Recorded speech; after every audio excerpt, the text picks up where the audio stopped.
Welcome back to Steel City Drones. I'm Dave King. Today is Tuesday, and this is going to be the very first time we are doing free Tech Tuesday episodes. So on Tuesdays, we're going to drop something new for you that you might find very interesting.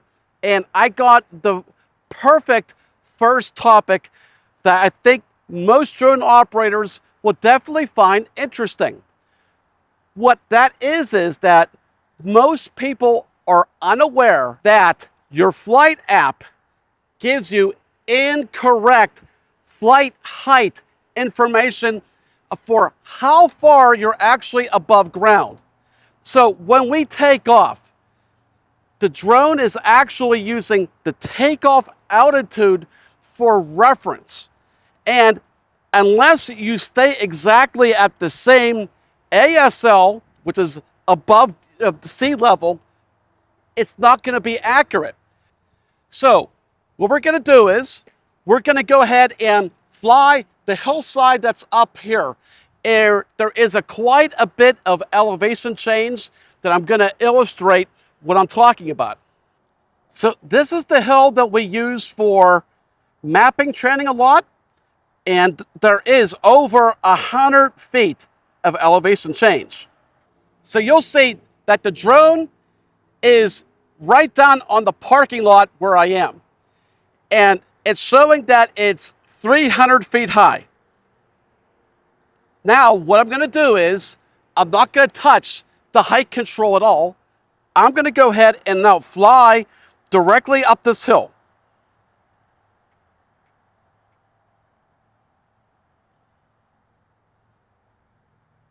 You'll notice on the app, it still says 300 feet.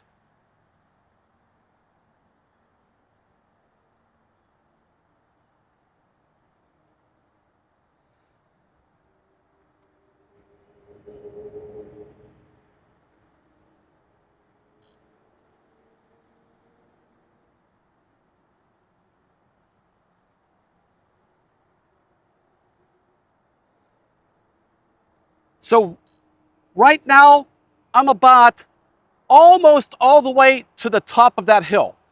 So on an enterprise drone like that I'm using, the Matrice 4TD, I can go ahead, turn on my rangefinder. So when I look at my rangefinder, it's telling me that I am 171 feet above ground. But the altimeter is saying that I am 300 feet above ground, which is not right. So right off the bat, there's a difference of 130 feet. That means that the altitude right at where we are compared to where it's flying is 130 feet higher. We only can use that and know if we have our rangefinder. So if you have an enterprise drone that has a rangefinder on there, you can go ahead, set that up, have it point straight down, and it'll tell you exactly the real above ground reading. Now we have to be careful with that. We want to make sure that our rangefinder is definitely going to hit the ground, that it's actually not hitting something above the ground, like let's say a 40-foot building or a roof or something like that, to skew that. It's only going to go ahead and penetrate what it's seeing first, which in this case is going to be the ground level. But I thought that is a very interesting way to be able to tell that, because really, unless you really know the difference between where you are here and where you're going to be flying up there, you would have to have terrain following or a DSM to be able to tell you that, and nobody's going to be doing that when they're flying manually. So it's not practical.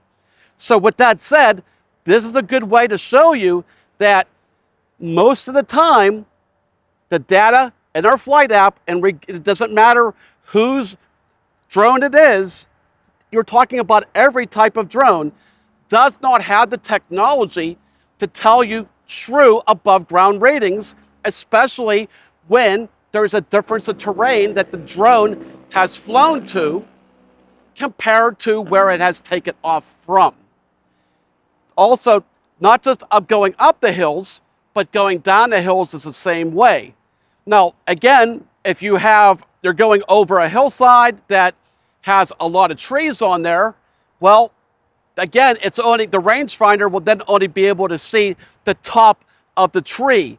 But then you can kind of do quick math by saying most trees are between 60 to 80 feet tall, and at least that'll give you something very close.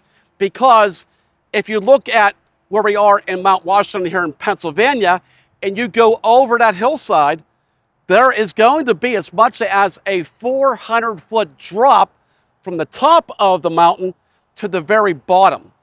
So this is going to help you in a lot of cases where you want to comply with Part 107, and you want to make sure you're not flying above 400 feet, but likewise, you don't want to cheat yourself as well when you're going up a hill and you think that you're at 400 feet, but you're really not even anywhere close to reaching 400 feet yet.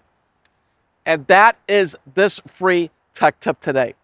So, if you have any questions, let us know. And hey, please let us know what topics you want us to cover. What do you want us to answer? We'll be glad to look at them and include them in future episodes.